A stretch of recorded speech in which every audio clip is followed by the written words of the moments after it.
안녕하세요. 유픽입니다. 오늘 장은 숫자 하나로 설명되는 날이 아니라 왜 돈이 그쪽으로 몰렸는지를 이해해야 하는 날이었습니다. 코스피는 눌리고 코스닥은 상대적으로 버티는 모습이었고, 지수 전체가 편안한 강세라기보다 불안한 대형주 구간 속에서 일부 테마와 개별 재료주로 자금이 강하게 이동한 장세로 보는 쪽이 더 맞습니다.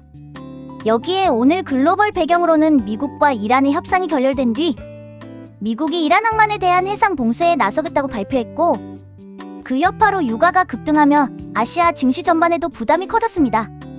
로이터와 AP 보도를 보면 이번 조치는 이란 항만 출입 해상 교통을 겨냥한 것이고, 협상 결렬 직후 유가가 7% 이상 급등하면서 시장이 다시 지정학 리스크를 가격에 반영하기 시작했습니다. 그래서 오늘 한국 증시를 볼 때 첫 번째 핵심은 반도체 대형주가 지수를 누르고 그 사이 자금이 방산 원자재 광통신 실적주로 회전했다는 점입니다. 삼성전자와 SK하이닉스가 약세를 보이니 지수는 무거워질 수밖에 없는데, 그렇다고 시장 전체가 죽은 것은 아니었습니다. 오히려 초보자 입장에서는 여기서 제일 중요합니다. 지수가 약할수록 돈은 더 선명한 이유가 있는 곳으로만 모입니다. 오늘이 딱 그런 날이었습니다. 오늘의 첫 번째 특징주는 중동 리스크와 연결된 종목들입니다. LIG넥스원 같은 방산주가 움직였고, 남선알뮴처럼 원자재 공급 불안 기대가 붙은 종목도 강하게 반응했습니다. 이 흐름은 단순히 뉴스 하나 떴다 수준이 아니라 시장이 전쟁 리스크, 원자재 가격 자극, 공급망 차질 우려 관련 업종 프리미엄이라는 구조로 해석하고 있다는 뜻입니다. 실제로 로이터는 봉쇄 발표 뒤 유가가 7% 넘게 뛰었다고 전했고, AP도 아시아 주식시장이 동반 약세를 보였다고 정리했습니다. 오늘 방산과 일부 원자재 테마 강세는 바로 이 글로벌 배경과 연결해서 보는 게 맞습니다. 두 번째 특징주는 광통신과 AI 인프라 쪽입니다. 라이콤, 대한광통신, 오이솔루션 계열로 시선이 몰린 이유는 단순 급등이 아니라 시장이 다시 AI는 결국 전력과 서버만이 아니라 연결망과 통신 장비까지 돈이 번진다는 쪽으로 해석하고 있기 때문입니다. 다만 여기서 꼭 짚어야 할 게 있습니다. 대한광통신은 이미 4월 10일 투자 경고 종목으로 지정됐고, 오이솔루션은 오늘 전환가액 조정 공시가 나왔습니다. 이런 구간은 테마 자체가 강한 것과 별개로 종목별 과열과 변동성도 이미 커져 있다는 뜻입니다. 그래서 같은 광통신이라도 오늘 급등한 종목을 장대 양봉 끝에서 쫓는 것과 눌림에서 거래를 확인하는 것은 완전히 다른 매매입니다. 세 번째는 반도체 장비와 부품 쪽입니다. 오늘 지수는 반도체 대형주가 눌렀지만 반대로 장비 부품 수주 공시가 붙은 중소형 반도체 쪽은 내일 관심주 관점에서 더 중요해졌습니다. YC가 삼성전자와의 공급 계약을 공시했고, STI와 CNG하이테크도 삼성전자형 반도체 제조 장비 공급 계약을 발표했습니다. 즉, 오늘 장은 반도체가 죽었다가 아니라 대형주는 눌려도 실질 수주가 붙는 장비 부품은 따로 봐야 하는 장이라는 뜻입니다. 이 차이를 못 보면 초보자는 그냥 반도체 전체 약세로 묶어버리는데, 실제 돈의 흐름은 그렇게 단순하지 않았습니다. YC는 421.6억억 원 규모, STI는 394.7억억 원 규모, CNG하이테크는 381.49억 원 규모의 삼성전자 관련 계약이 확인됩니다. 네 번째는 한솔테크닉스입니다.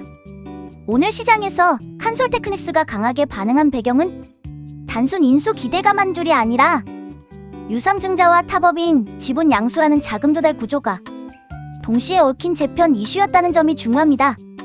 한솔테크닉스는 450.01억 원 규모 유상증자를 통해 탑업인 증권 취득 자금을 조달하고, 동시에 윌테크놀로지 지분 1772.06억 원 규모 양수 결정을 공시했습니다. 여기에 전일 자료에서도 한솔홀딩스의 지분 취득과 포트폴리오 재편 흐름이 이어져 있었기 때문에 시장이 이를 단순 재료가 아니라 사업 포트폴리오 강화 이벤트로 본 것입니다. 다만 초보자 관점에서는 이런 종목이 가장 위험하기도 합니다. 왜냐하면 재편 인수 증자 재료는 뉴스는 강하지만 실제로는 다음날부터 호재냐 부담이냐를 두고 해석이 갈리기 때문입니다. 그래서 이런 종목은 첫 급등날 따라가는 것보다 거래가 한 번 씻고도 가격을 지키는지 보는 게 훨씬 중요합니다. 오늘 또 하나 봐야 할 축은 실적 기대주입니다. GST, 고려아연, 삼양식품, 한국화본 같은 종목들은 공통적으로 막연한 테마보다 실적, 투자, 수출, 생산 능력 확장 쪽에 이유가 있었습니다. 특히 한국화본은 미국 종속회사 관련 취득 및 증자 공시가 나와 있었고, 이는 단순 테마가 아니라 미국 생산기지 투자 확대 기대와 연결됩니다.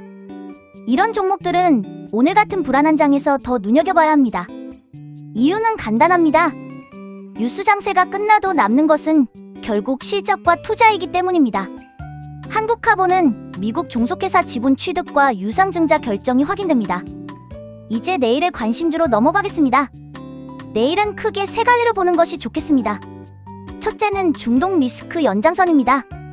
미국과 이란의 협상 결렬, 해상 봉쇄 발표, 유가 급등이라는 세 가지가 동시에 나왔기 때문에 내일도 시장은 방산, 일부 원자재, 해운물류, 에너지 관련주를 먼저 볼 가능성이 높습니다. 다만 이 축은 뉴스의 강도에 따라 시가만 높고 윗꼬리가 길게 나올 수도 있습니다.